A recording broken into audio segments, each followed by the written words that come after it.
and welcome to the fourth episode of Let's Talk About It. I am your host, the GIDIS KY DiDI Skky. What's up, you guys? Thank you so much for joining us tonight. It is going to be a fabulous show. I promise you that. We have promised each and every show is going to be entertaining, educational, and engaging. And this one is not going to, we're not going to lose you on this one. I promise you, it's going to be so good. My guy is here, my college mate, my friend, XFL coach, Reggie Barlow is in the house. So we're going to talk everything XFL, NFL, life after the NFL. He's going to spread the tea, pour the tea, give it to us right here on Let's Talk About It with your girl, DiDi Skky. But of course, I could not do this without my sidekick and co-host. Give it up for Maejor. Hey, yo, what's going on, DiDi? What's going on? How are you, Maejor? I'm feeling pretty stupendous. I've been reading the thesaurus and the dictionary, really trying to get bigger words out. So stupendous is the word for myself today. Are you stupendous? Listen, we're just coming off of Memorial Day weekend. How was your holiday? Oh, DiDi, it was stupendous. You see what I did there? You see how I put that? Yeah. Hey, I'm good, aren't I? But yeah, it was actually phenomenal. I took the family out to see Lettucey. She was performing at Piedmont Park. There were tons of people out there. I got high as a kite, even though I wasn't smoking weed. What?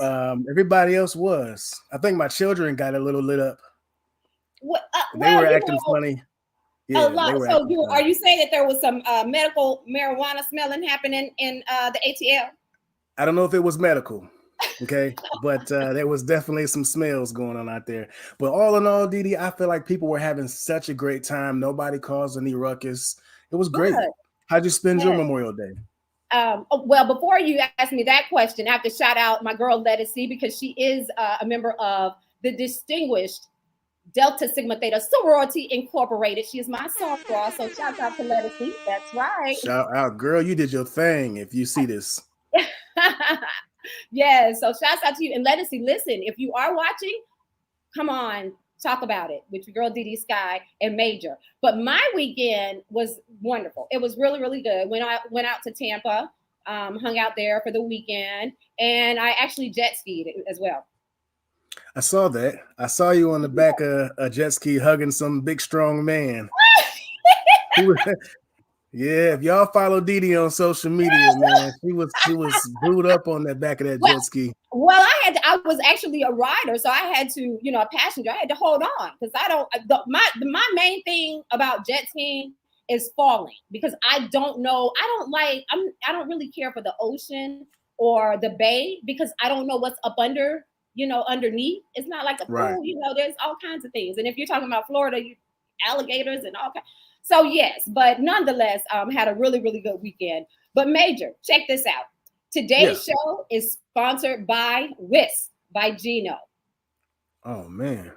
Discover your new addiction with WHISKED by GENO. Luxury makeup brushes by celebrity makeup artist Geno Freeman. This line of pristine makeup wands are tried and tested for a perfect blend. Engineered with a unique combination of natural and synthetic fibers to create an ultimate set of brushes that are soft to touch and durable for all application processes. The order includes a set of 10 brushes and a leather traveling case. To make a purchase, visit whiskedbygeno.com. That's WHISKEDBYGENO.com. Add luxury to your makeup kit with WHISKED by GENO. Oh, that was pretty slick. Yes. I tell you what, DiDi. I don't wear makeup anymore.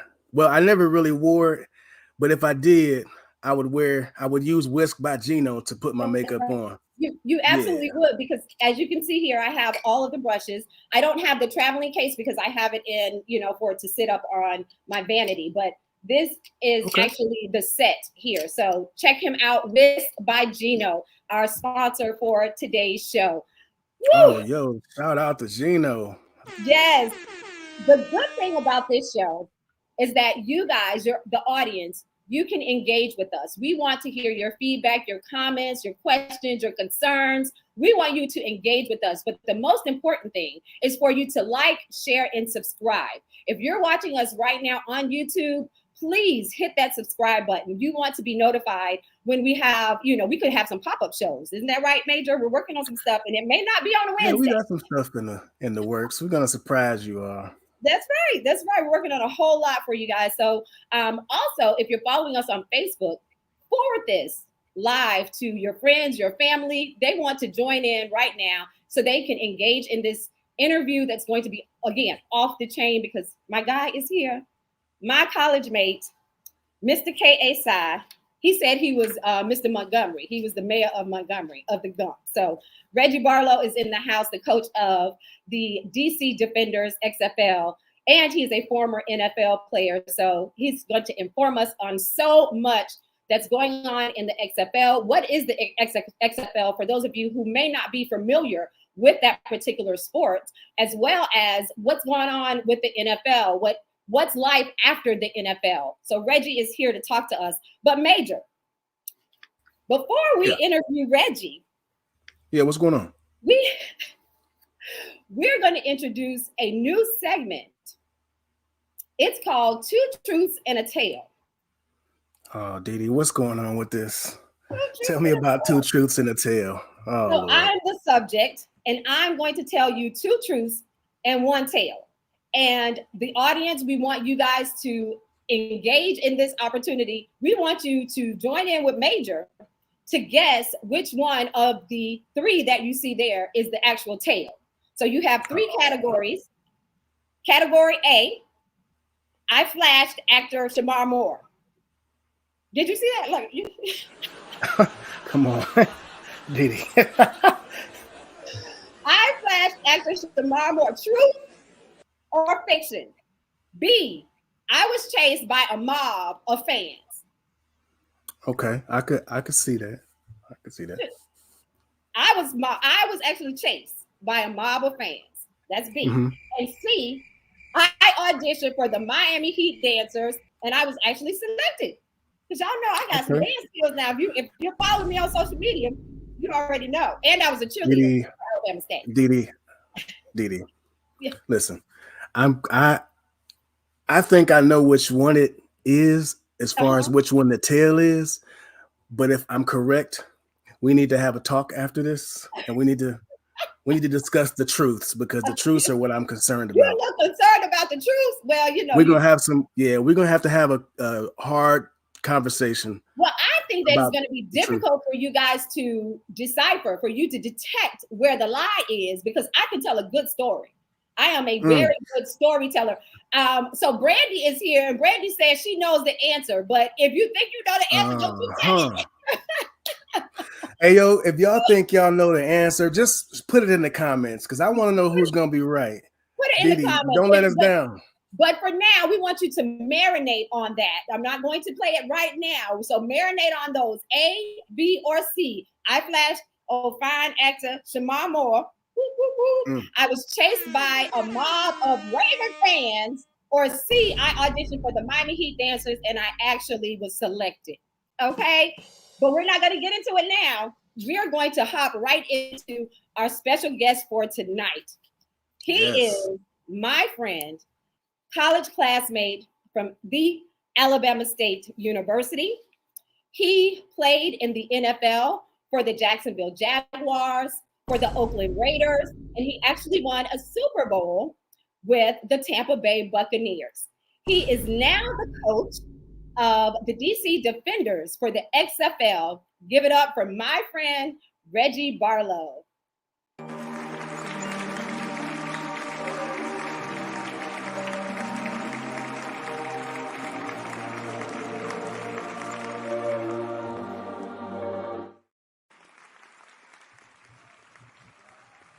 What's up? Hey, what's going on, Coach Barlow? What's happening? How you guys doing? All is well. I am so excited to have you on the show. I know your schedule is, extremely busy, so I am humbled that you have taken the time out of your schedule to join us tonight. So thank you so much, Reggie. Yeah, no problem at all. I mean, I'm actually humbled as well. Obviously, I've always had a lot of respect for you and what you've done and your platform. And obviously, just giving us an opportunity to come on here and share a little bit means a lot to us. So thank you for giving us this opportunity and look forward to it. Absolutely, absolutely. So before we hop into this interview, congratulations for winning the XFL North Division Championship. Yeah, I appreciate that. Yeah. Obviously, to have an opportunity to be successful in anything, right? It's the people that you populate yourself with, right? And we had amazing coaches, amazing support staff, and our director player personnel, and Miss Stacy Johnson, our team operation person. But more importantly, we had some outstanding players, and they did a good job for us. They took coaching and made us really proud. We're proud of them, and hopefully they'll get to live out the dreams of their lives. That's right. And we'll dive a little bit deeper into the XFL. And for those who may not be familiar with the XFL, we'll, to dive into that a little bit more so that they can understand it as well. But I want to go back a little bit. You grew up in Montgomery, Alabama. Why did you decide to stay at home and attend, an HBCU, particularly the Alabama State University? Yeah, Alabama State University is a huge part of my life. I am who I am because of the things that I learned and experienced at Alabama State from my teammates and our coaches that we had there, professors, just that entire community. And to be honest, DiDi, I only received one scholarship offer, and that was from Alabama State. So it wasn't like I had all of these options. It was right. My passion was baseball. I had an opportunity maybe to go play at Southern Union Junior College for baseball, but Coach Markham, Houston Markham, his son and I played ball together in high school baseball. And that's where he saw me at on the baseball field. Like, who's that guy? And Alabama State was the only school that offered me a scholarship, offered me a full ride. So obviously we chose to go there. They had some amazing players there that were my mentors, Reggie Brown and Ricky Jones, Eddie Robinson. Just a really good group of guys. So, Bama State was everything for me. Right. And interesting enough, you said only one school, made an offer to you. However, you were drafted to the Jacksonville Jaguars in '96. Tell us about that and how that, felt for you coming from an HBCU, of course, where we don't really have the opportunity to be seen as much as your Division I schools. So how did that feel to you to actually be drafted in '96? Yeah, that was an extremely proud moment for us. Just being blessed to get drafted. We know, everybody have that desire to make it to the next level. And we had coaches that invested in me while I was at Alabama State, offensive coordinators. We had some amazing teammates that pushed me, encouraged me to be the best every day and compete at a high level in practice. So we were able to do it in the game. And we had success as a junior, and then we had more success as a senior at Alabama State. So those opportunities came along with the Senior Bowl and the Blue-Gray All-Star Game, playing that stuff. And then just being able to be drafted, right? I mean, there's a lot of guys in this world that would love the opportunity to get drafted, to play in the NFL, to experience that. And we're just blessed that we had one team, right? That's all it takes, right? It took one team to give me an opportunity in college, and that was Alabama State. And then it took one team, the Jacksonville Jaguars, Tom Coughlin as a head coach, to give us the opportunity to get drafted. And we went and we learned and we made the best of it. The pro game is far different than college, but we learned a lot. We played with some amazing guys. We were blessed to go on and have an 8-year career. Played there in Jacksonville, Tampa Bay, and with the Oakland Raiders. So it was a good time. Right. And so let's go back a little bit more in regards to the HBCUs and the opportunities to move forward to the NFL or have the same vision, the opportunities that the other schools have. So Deion Sanders recently made a decision to leave Jackson State and take the offer at University of Colorado. He received a lot of backlash for that. What were your thoughts? Yeah, I think I'm all for people having the opportunity to move forward. I think for some reason, you know, the energy that Coach Prime had coming in just made a lot of people form their opinion like, hey, he was there to stay and would never leave and all that stuff. But I mean, you got to know, right? We all want to be prosperous. We all want to show our worth. We all want to show what we do and then to be able to move on. So it's no different than me leaving Virginia State, right, to come and be a head coach in the XFL. And I love Virginia State. That you know about Virginia State. Of course I do.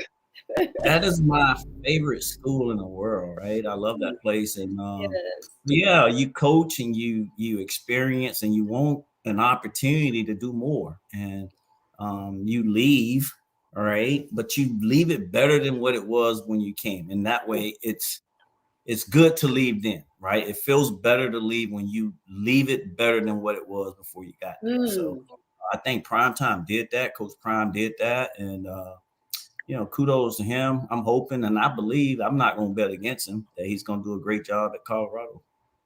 And so do you think that he was instrumental in kind of shedding the light and exposing the talent in HBCUs to the NFL, or, you know, just making it more prominent? Or what do you think about that? Because of, you know, of course, his statue. Yeah. I mean, Coach Prime did a lot, right? I think what happened was HBCUs, SWAC, MEAC, SIAC, CIAA, our light had become a little dim, right? Because we've had guys drafted in my year in Jackson State that had guys drafted. Sylvester Morris come to mind. They had 2 first rounders drafted in the same draft some years back. And there's been some great Hall of Famers that played at Jackson State, Grambling and Southern. So we've had guys that come through our HBCUs and get drafted and go, you know, Mike Strahan. I can name a lot of guys. But what happened, I think our light had became a little dim. And when Coach Prime came, he brought that light back, you know, and saying, hey, we have guys here that can play on the highest level. And we're grateful for him for what he did and bringing that light. And there's been some improvement. There's been some things done, right? But I mean, let's be real about it, right? There needs to be more. There needs to be more done for our guys to have an opportunity to show that they can compete on that level. And I'm pulling for them, right? I mean, that's no different than me being a HBCU player, being an HBCU coach, right? And getting an opportunity to coach on a professional level. You want to show your worth. And so we're grateful for Coach Prime for what he did while he was at Jackson State. Absolutely. And after your career, as we've mentioned, you actually coached for Alabama State. And then you went on, as you mentioned, to coach for Virginia State University. And so do you think that you were able to, you know, instill some values and some different skill sets in those players that you touched at each school? Yeah. I mean, I think, I am who I am as a coach because of the coaches that coached me and the way that they coached me and the way that they cared, right? I don't care how smart you are in football and what you know.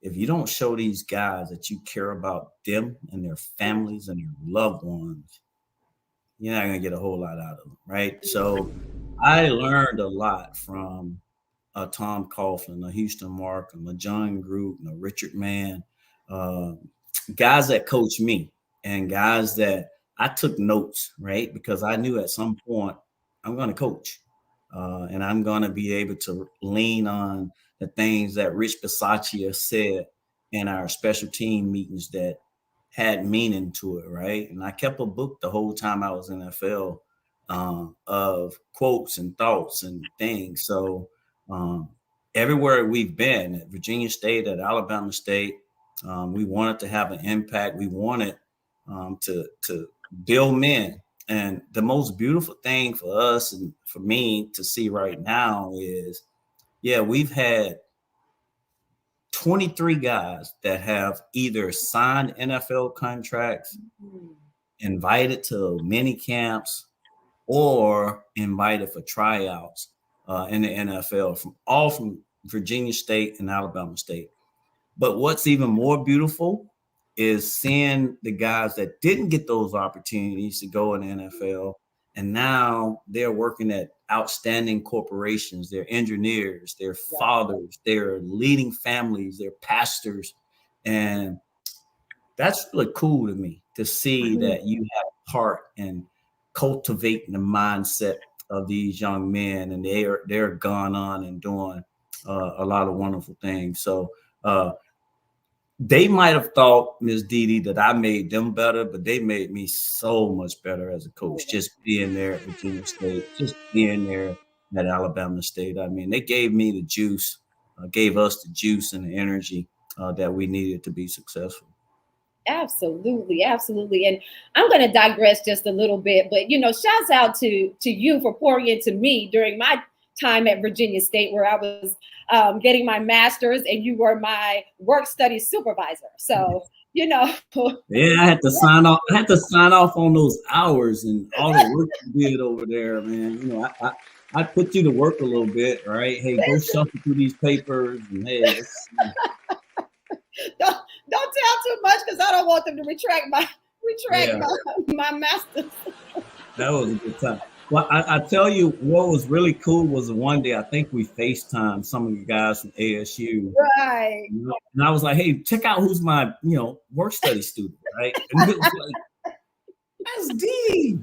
Like, yeah, that's pretty cool. That's pretty cool. Yes. Relationships and family, man. If you're thinking about what school you want to go to HBCU. I'm telling you that you're going to have an experience of a lifetime, and those relationships and friendships, last forever.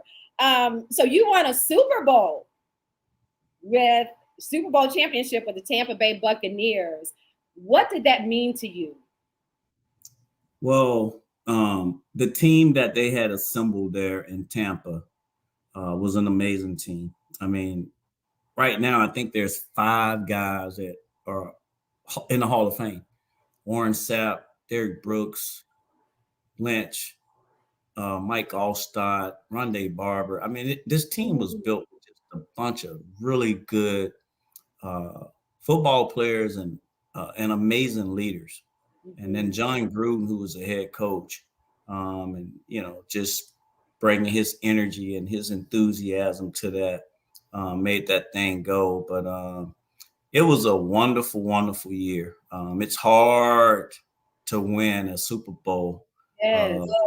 It is extremely hard. And just to have all of these guys on the same page, the same mindset, the same energy, to go and pull it out. And although we had our starters, we had great guys that played in different roles, right? That stepped up and played. Greg Spires come to mind. Shelton Quarles come to mind. We just had an amazing team where nobody cared who got the credit. We just went to work. We, played and practiced the right way. Everybody held everybody accountable. And that's, as I talk to our teams all the time, the best teams, the teams that win championships, the head coach isn't the one that's leading that team, right? He's giving all these messages and this and that. It ain't the offensive coordinator or the defensive coordinator. It is the players. It is the players that lead that team and hold each other accountable. Those are the best teams. And you have your leaders, and those guys are going to respect. We knew what Derrick Brooks was, right? When he speak, because he didn't say a whole lot, but when he talked, he has the command of the room because he was our leader. Warren Sapp, Brad Johnson, Keenan McCardell. I mean, just a lot of really good guys. A memory I'll have forever, right? Got a Super Bowl ring. Just blessed and happy to have been a part of that. And, real grateful for Coach Gruden I played for him out there in Oakland, and he thought enough of me when he left to bring me with him to Tampa. So I was really excited about it. I love me some Chucky. Yeah, I do too. That's my guy. Coach Gruden, what was the locker room like? You know, what was that? What was the ambiance like? Was it, you know, from before the start of the game, during halftime? Where are you guys? What's the mindset? And before you answer, shouts out to Annette. Shouts out to Levi. He says congrats to the DC Defenders. But what was the mindset for you and your team? What was the atmosphere like? Yeah, so I really documented all of that because I knew, like, man, you don't get this right every week or every season.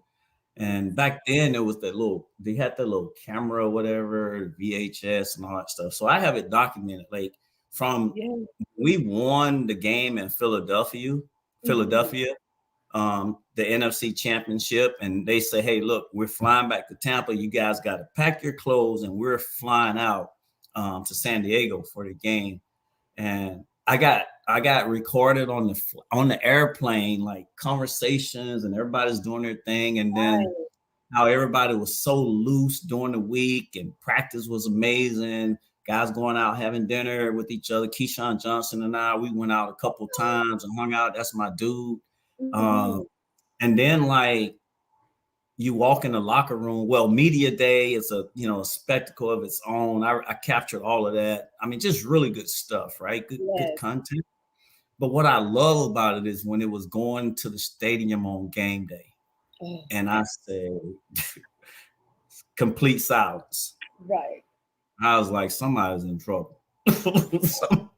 Oh, that's really? And it's not the Tampa Bay Buccaneers, but the team that we're about to play against, they're in trouble. They about to feel it, huh? Oh my God. With these dudes, Derrick Brooks, Joe Vicious. I mean, and once we went in the locker room and everybody did what we call Rain Man, whatever it is you do, get yourself ready to play. And then you go out and compete. And the most memorable moment after the game is walking in the locker room and there not being any champagne. And Warren goes crazy.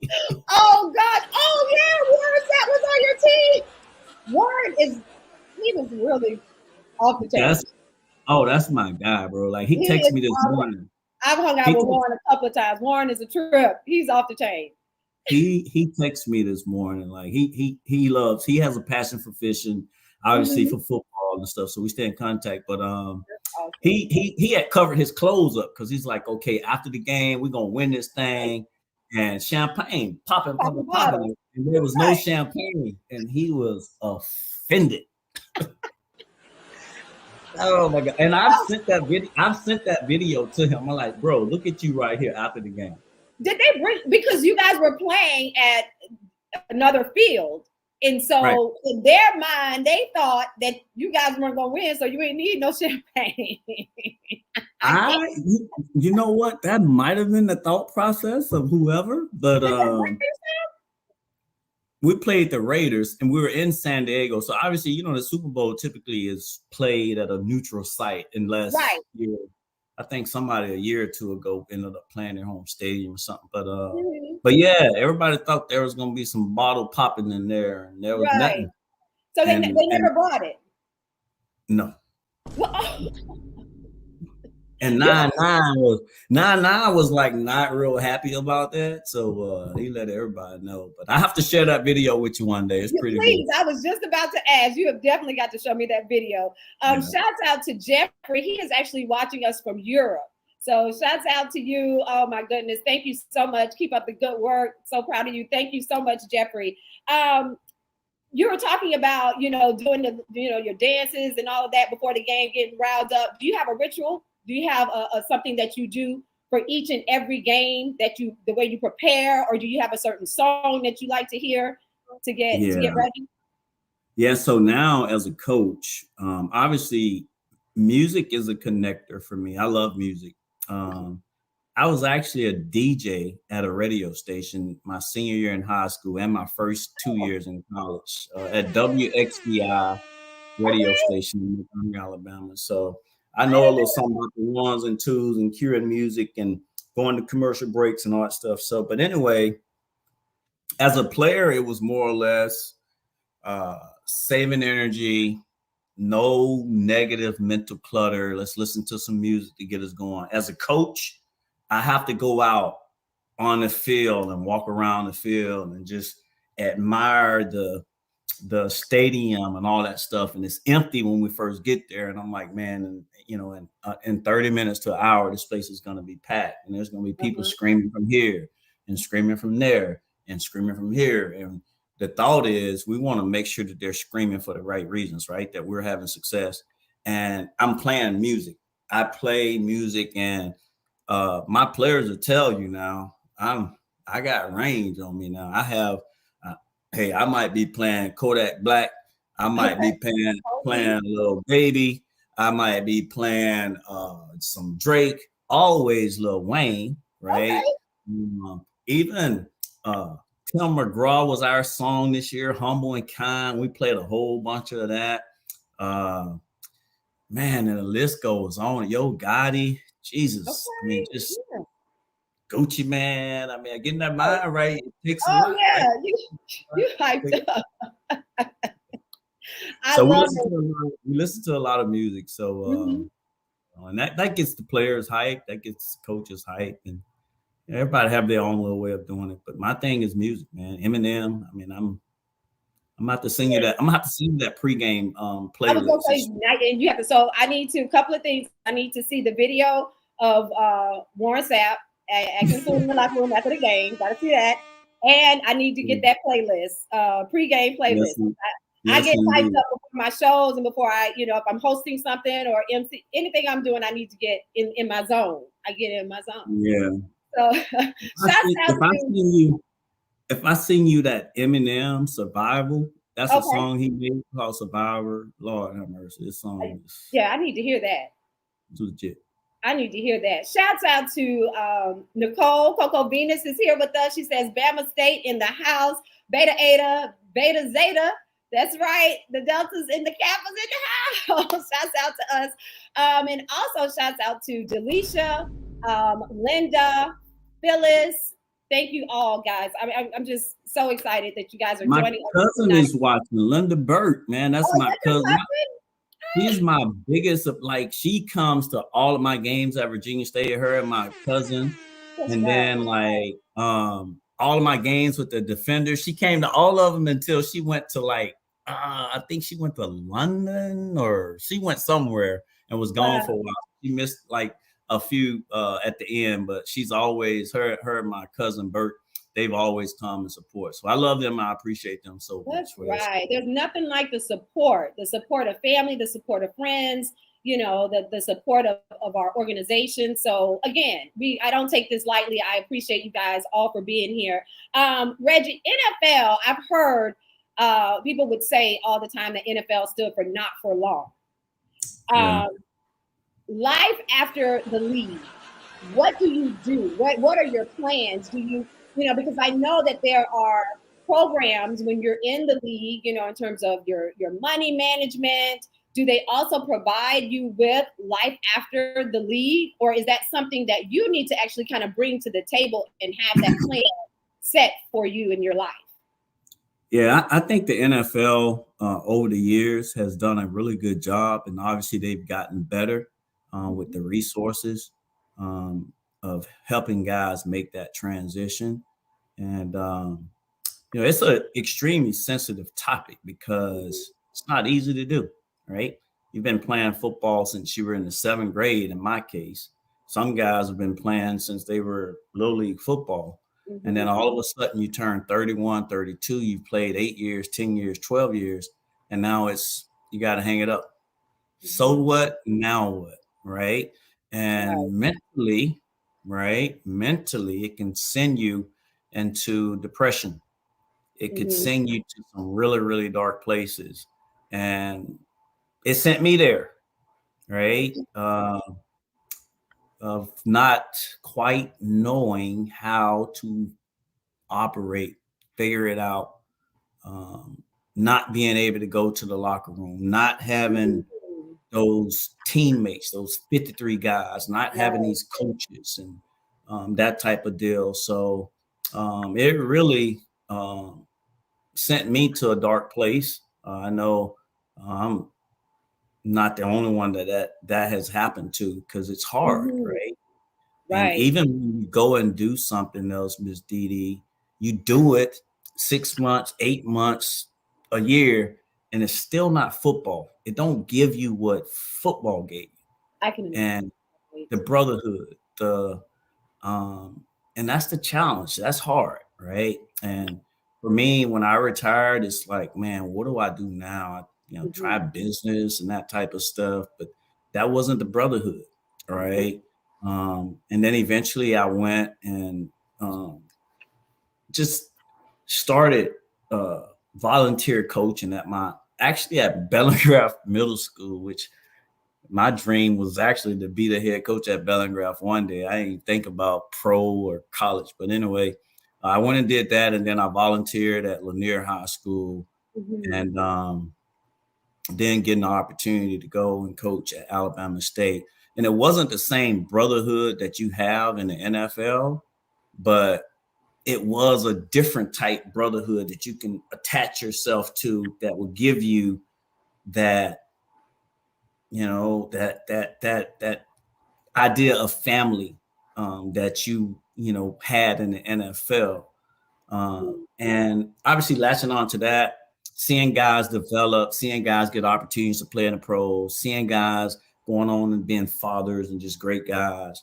That's when like the whole thing transition and shift, new wine, new skin, right? It was for me when I got involved in coaching, but leaving the NFL was extremely hard and was in some really dark places when that thing was over. So you're talking about guys that have probably been really good all their life, have been really successful in their sport all their life, until now, you got to start at the bottom as a volunteer coach, or you got to start at the bottom at whatever job. And people at that point, you play for so and so, but I mean, wow, yes, oh my goodness, so that is the transition. And I think a lot of us in our careers, when we're in our careers and we have to transition. So I can certainly relate. I can relate to that. And I know and have a lot of friends who are in the NFL, and I've watched the transition, from being a celebrity, someone famous on the field, camaraderie, and then, life after. And so not being able, to balance or be able to, to transition. But let's get into this XFL. What is the XFL for those out there who may not know? What is the XFL? The XFL is a lot of things, but I'll tell you one of the things that it is the League of Opportunities. It is a league that gives people who ordinarily wouldn't have an opportunity to play on a professional team, to manage a professional team, to be a head coach of a professional team. It gives them those opportunities to show that they are capable and that they are able to produce, at a high level. Obviously, in the NFL, there's 53 guys, a 53-man roster where you typically make a team. Dwayne Johnson, The Rock, which obviously he's affiliated with the XFL, and he's done an amazing job with his commitment. Miss Danny Garcia, who's our chairwoman, who's an amazing lady, and what she does. And she is, let me just tell you, if you're a young lady, minority or not a minority, if you're a young lady and you want to find out how to do it, study that lady. She's a boss. She's good. She's diversified herself in some amazing ways. She's the owner of the league, the first woman to own a league, right? And for me, I'm all about mindset. It's her and Dwayne were Dayton back when Dwayne was in college, and he had the desire to go to the NFL. And he had an opportunity, but he got hurt. So he ended up going to Canada, and obviously he was a good player, but the whole story is he was always player 54, just not good enough to be on the 53-man roster. So that's the thought process behind our league. And now, instead of our guys that play in the U.S. Having to go over to Canada or having to go over to any other place overseas to play football, we got our league right here.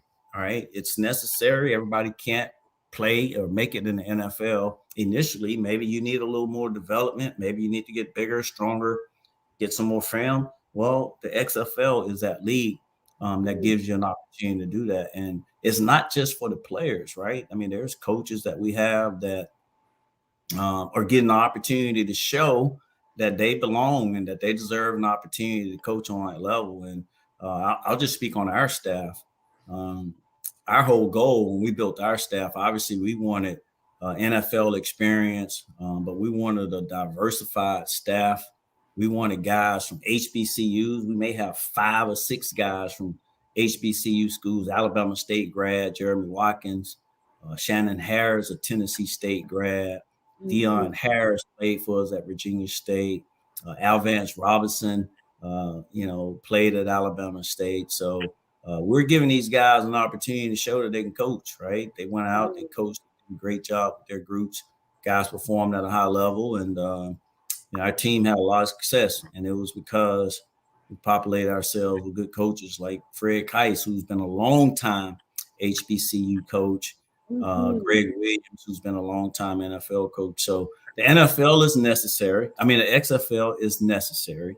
All right. It's giving guys an opportunity to go and play. And if you've looked and studied any of the past news, I mean, there's probably, I don't want to put a number on it, but there's been a lot of guys that play in our XFL that have signed on with NFL teams. I know we have 3 so far, which I believe we'll have more. Our punter, Danny Whelan, is gone. Lucky Jackson has signed on.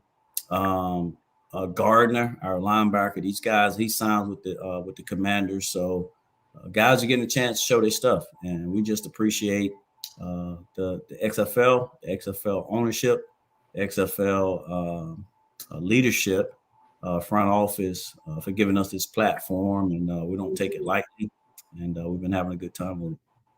Yes, I actually saw that you posted that, so I'm glad that you mentioned that, having one of your players or several of your players to actually go to the NFL, transition to the NFL.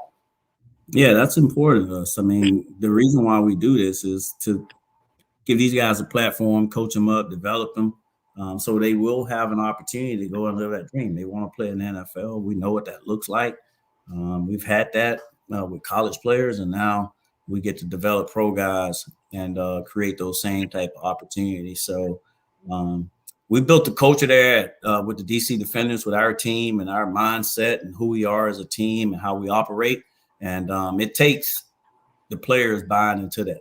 And they did a good job of buying into how we operate and allowed us to be successful, right? We won a lot of games. It didn't finish the way we wanted it, Jesus Christ, but we're blessed and happy to have an opportunity to play and represent the Northern Division in the XFL championship game.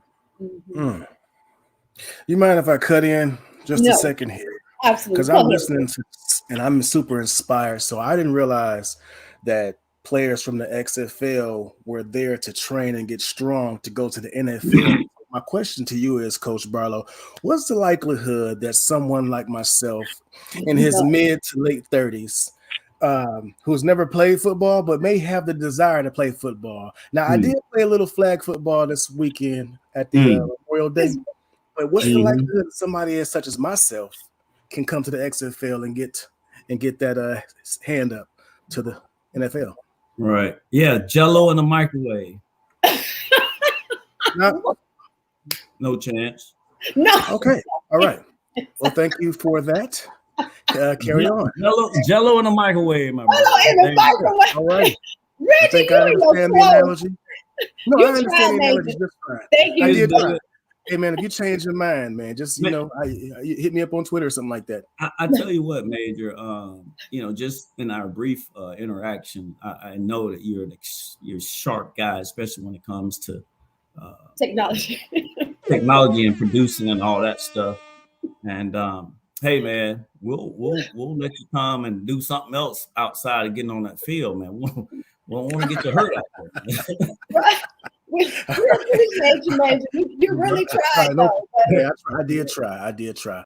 Speaking of Reggie and his quotes, though, Annette, shouts out to Annette. Annette said that you mentioned quotes. Do you have one that is your favorite? Do you have a favorite quote? Listen, I read a lot. I listen to Dr. Martin Luther King a whole bunch. I ain't just in February, right?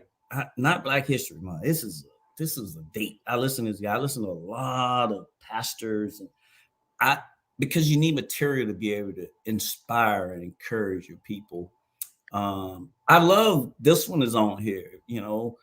If you take care of your preparation, right, to do it in public, anything that you're going to be asked to perform on a high level in public, you got to do it in private before you can do it in public. If you don't think you have to do the work in private, then you're not going to be able to produce and do the work in public. So we have a bunch of things that we like to put in the fiber of our football players. The dash is one: discipline, attitude, sacrifice, habit, and hearts. That's one. Family, our acronym for family is, you know what? Forget about me. I love you. And it goes on and on and on, where we just continue to win, right? We talk about winning on game day. Well, to win on game day, you got to take care of what's important now. WIN, right? I can't say that I have a favorite. There's a lot of them that we use to trigger the mindset of our players and our coaches, and to make it part of their fiber. And that's how we communicate. That's our defenders' language. We are constantly talking about things to trigger those guys. And if we say it, the goal is, hey, let them be able to finish the sentence. If we say the best ability, they're going to say accountability. I mean, it's part of their fiber. So that's how we operate. And if you got any good quotes that you want to send me, hey, send them to me. I love to use them. Okay. All right. Let me think of some. I have mine come kind of off the top of my dome. So, if I think of something, I definitely will. You know what, Paige? I have to put it up there. So, Reggie, you created a book entitled I Am and I Will Be, a coloring book with positive affirmations for girls. What was the inspiration behind it? I appreciate you doing your homework on there. It's nothing like a great host, but it was actually for girls and boys. So there's a girls book, affirmation book for young girls. And then there's a affirmation book for little boys, young boys. And then both books have coloring books that accompany. And I really believe that what we think about will expand. We must, especially during these times where we're losing so many of our boys and girls to all type of stuff, we got to speak positivity in them, right? We have to speak positive stuff into them so they can create in their mindset that they can be successful, that they are strong, that they are a child of God, that they do have great character, that they are beautiful, that they are smart. And the more that you can say that to those kids, right, it's good. But the more that they can say it to themselves and read it, right? You become what you repeatedly think and do. And some folks think it's gimmicky, but I think it works. How do you talk to yourself? And that's why we did it. We've had great fun with it.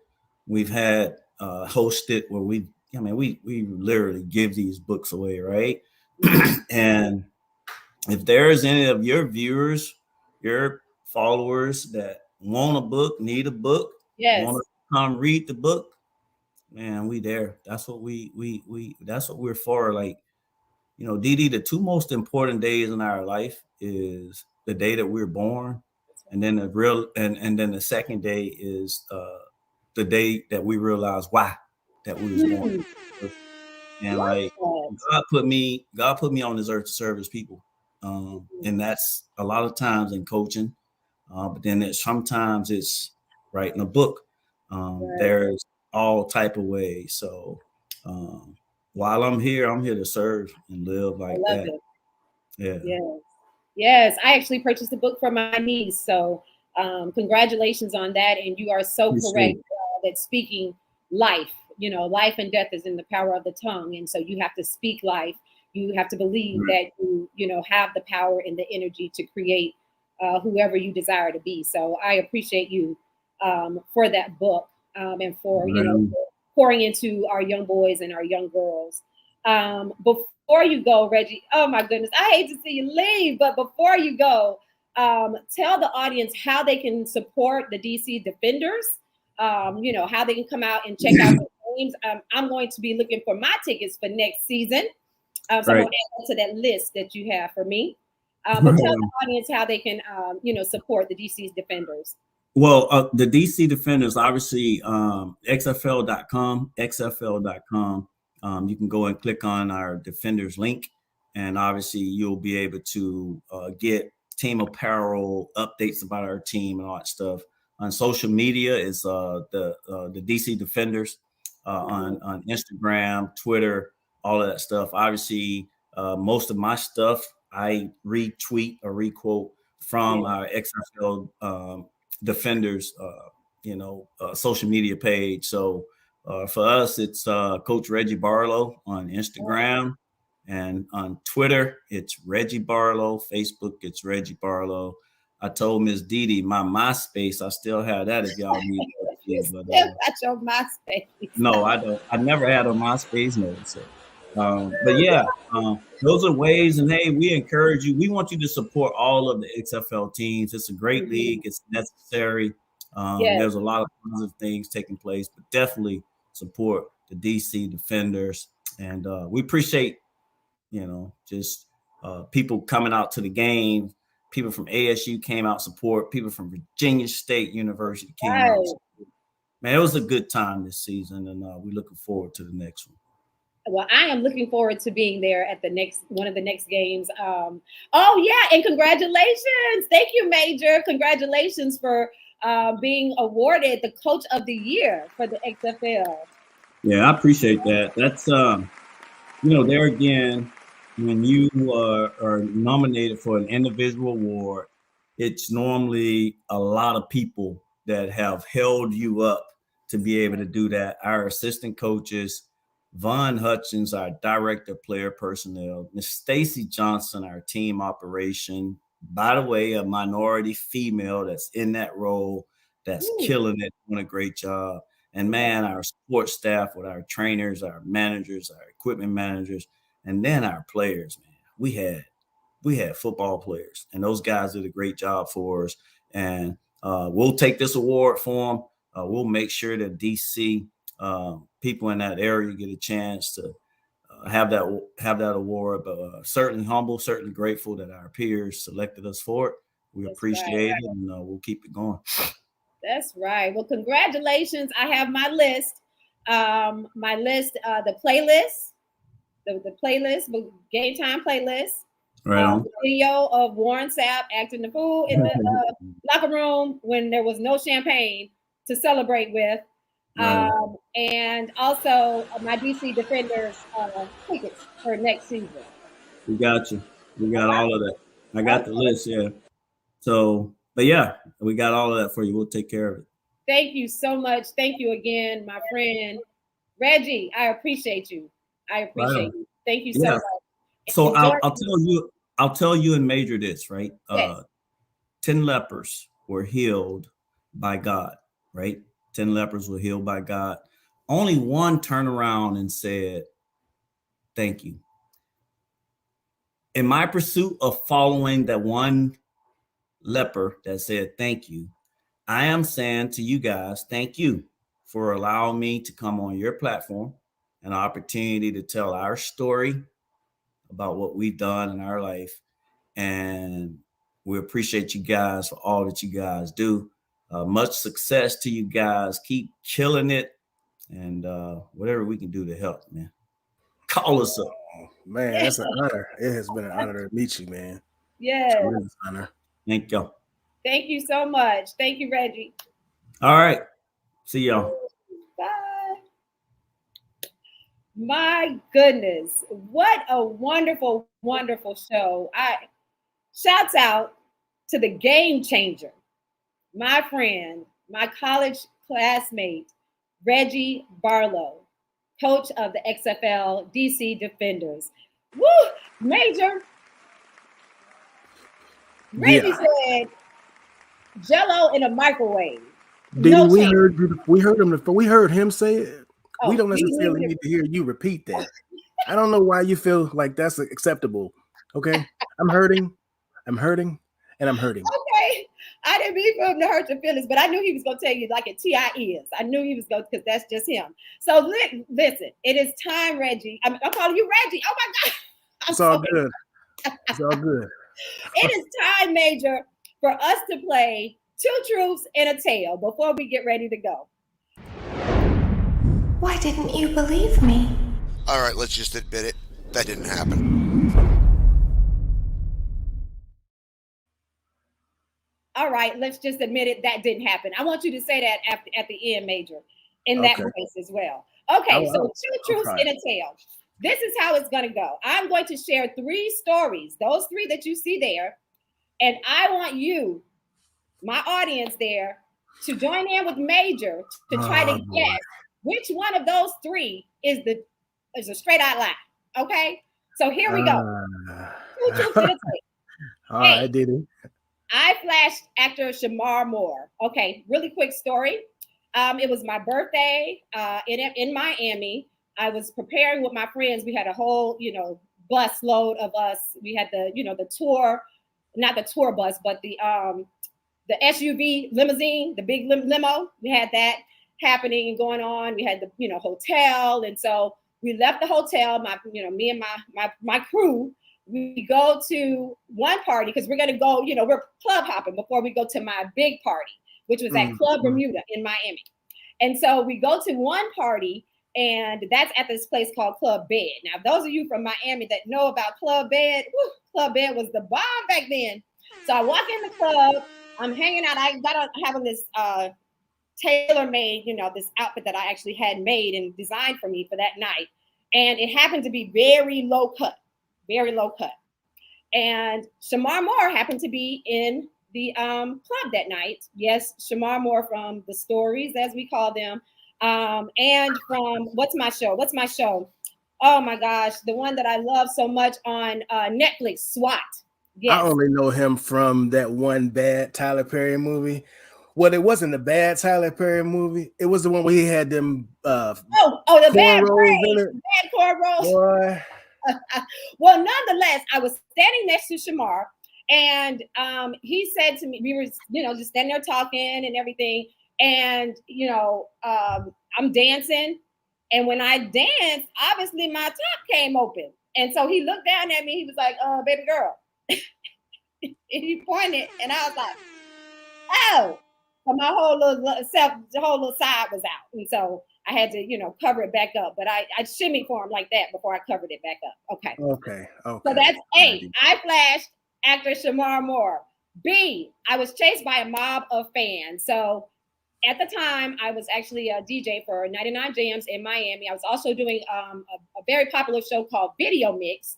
And Video Mix was a call-in show. And so people would call in. Who is this saying? I know the answer already. You know what?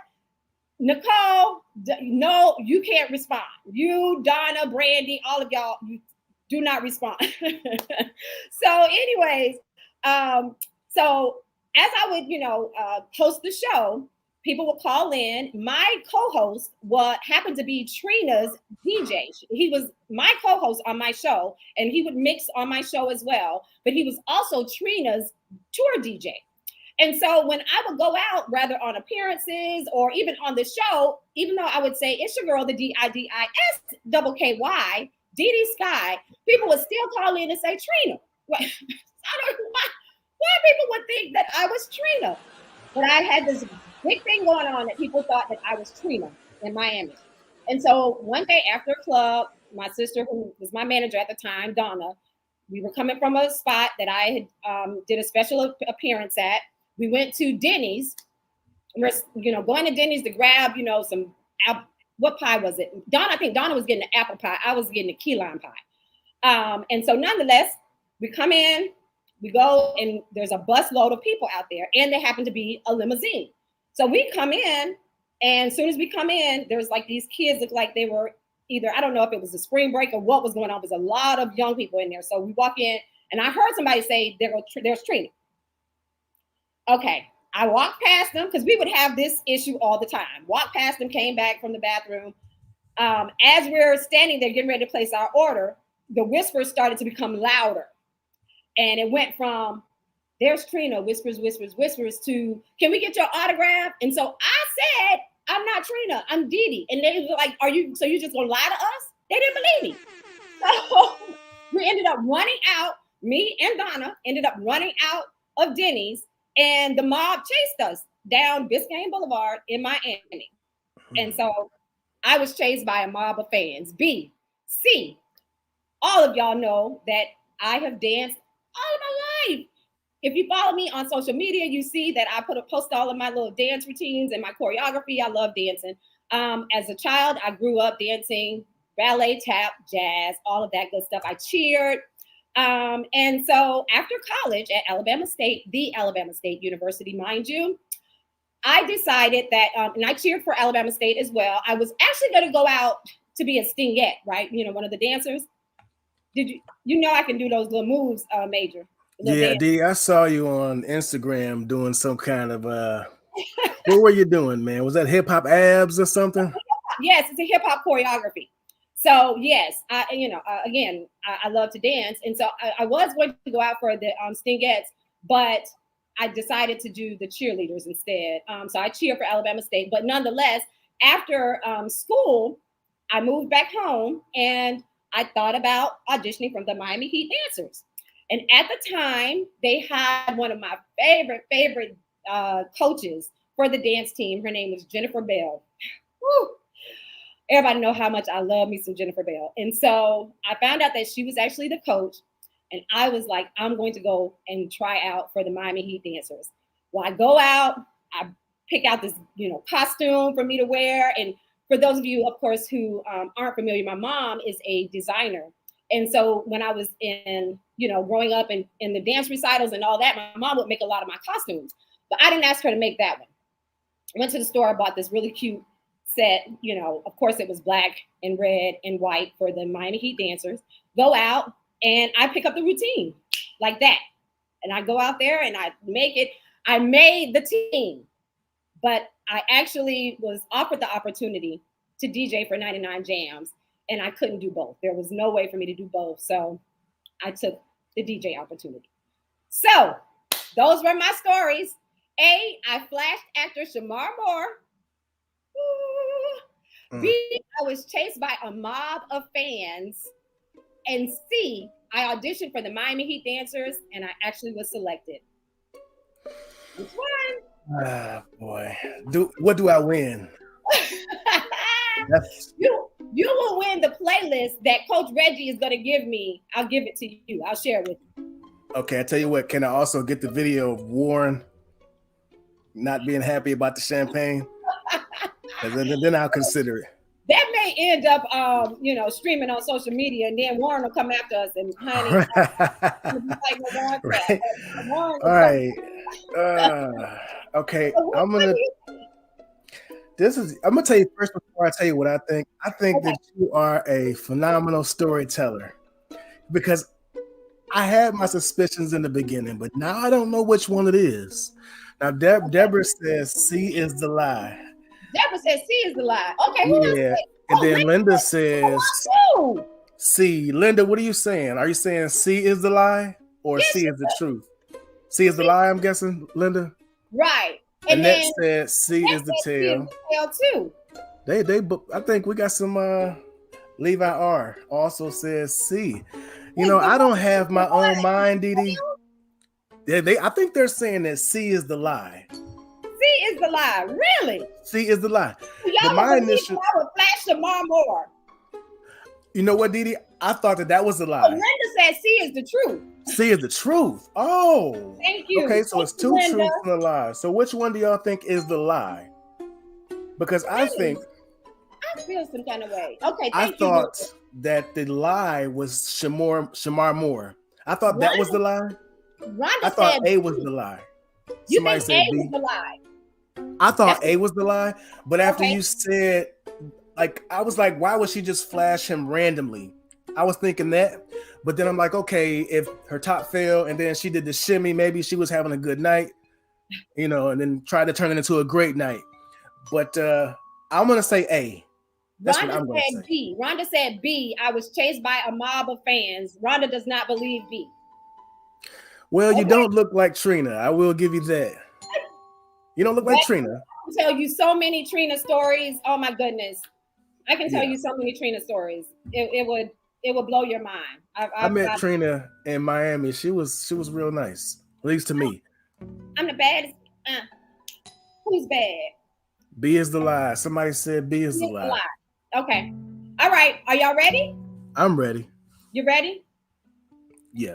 I'm scared, but I'm ready. The lie is, okay, I'm going to tell you the two truths. B is the truth. I was chased by a mob of fans thinking that I was Trina. B is the truth. Wow. Okay. Okay. You got That makes me feel even worse. That leaves A, I flashed actor Shamar Moore, or C, I auditioned for the Miami Heat dancers and I actually was selected. The other truth is A, I flashed actor. What? DiDi. Yeah, we need to. I'll tell you what we're gonna do, DiDi. We're gonna have after this is over with, stay on the line, please, because we need to have a talk, you and I. Oh my God. Seriously, man. What? Oh, That really happened? It did. The shimmy part happened too. Say that again? I'm saying the shimmy part happened too. So once you realize that once I realized it was out, because then she was like, and then he was standing there, and I was like, okay, but I did put it back. But oh my Lord, dude! Wow. I did have damn it, Rhonda say. Right, Rhonda, your feelings and my feelings are synonymous. To my defense, though, I did have, and Levi was right. I did have the double-sided tape on the outfit. I did have, and I got pictures from that night too, but I won't show them. But I did have the double-sided tape. My, stylist made sure that I was covered, but for some reason it just kept coming out. And I mean, since it was Shamar Moore, and so Well, DiDi, what was the name of the brand of the double-sided tape? So we don't. We don't sponsor that. Well, I think Shamar Moore, it was his eyes. He just looked, and when he looked, it just, it came out. Okay. I'm gonna just give up. Okay, but thank you guys for saying that. 2 truths and a tale. That was so good. And that was pretty good. DiDi, you are a hell of a storyteller. That's right. I am. I told you guys that you won't be able to tell. I'm a good storyteller. Now that doesn't mean that I lie, but I'm very, I exaggerate and I use my hands and I use sound effects and all that good stuff. But shouts out to the game changer, our special guest for tonight, Reggie Barlow, coach. Yes, coach of the year, my guy. And I am so super excited to attend the DC Defender game next season and support him. So you guys make sure that you go out. Reggie has shared the history of the XFL and the NFL and the opportunities that are out there. And so make sure that you guys go out and support the XFL, especially if it is in your city or near your area. Go out and support the XFL. And I think he said that you could actually look them up on the XFL.com website. So check out their schedules and show your support to my guy, Reggie. And make sure that you go out, and look at his books. Make sure that you check out his books for the kids. on Amazon. So make sure that you. So he said he had a girls and a boys version. So I'm gonna check those out for my little ones. Yes, a girl and a boy, boys version of the book. So again, shouts out to him. Thank you guys. Shouts out to all of you for joining us tonight, for your comments, your questions, engaging with us. We are going to continue to bring you great content. So one thing that I want to make sure that I express is that we want to hear from you. We want some show ideas. If you have someone that you want to share, you would like for us to possibly have on the show, if you have some suggestions, if you have a specific topic that you would like for us to bring on, because that's why it's called Let's Talk About It, because we're going to talk about everything. Everything. There's going to be a time where I will have to tell y'all, make sure that the kids aren't around so that they don't. Oh yeah, we've had a couple of those. So we got some adult content. But yeah, we're going to get it in. So again, thank you guys so much for joining us tonight. I'm your girl, the DiDi Skky. You can follow me on all of my social platforms. That's Twitter, Facebook, Instagram, at DiDi Skky. Maejor, tell them how they can follow you. I'm everywhere, DiDi. I am on all social media platforms. I used to be on MySpace. But not anymore.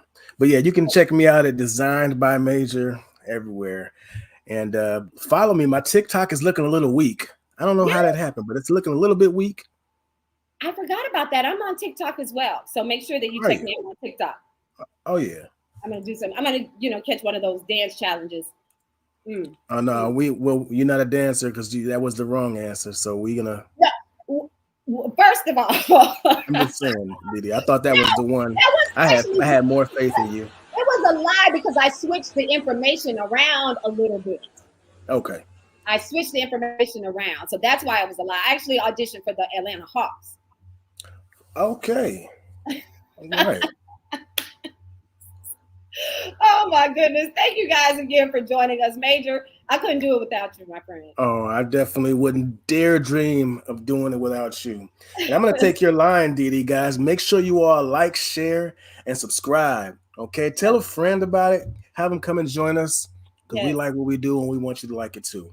Absolutely. And as well as all of the streaming platforms as well. We are on Spotify, Odyssey, Amazon Music. If you are at work and you don't have the opportunity to actually view the video, but you can listen, check us out on all of the streaming platforms. That's going to do it for the show tonight. I'm your girl, the DiDi Skky. We look forward to seeing you again on Wednesday, 6 p.m. right here on Let's Talk About It. See you soon.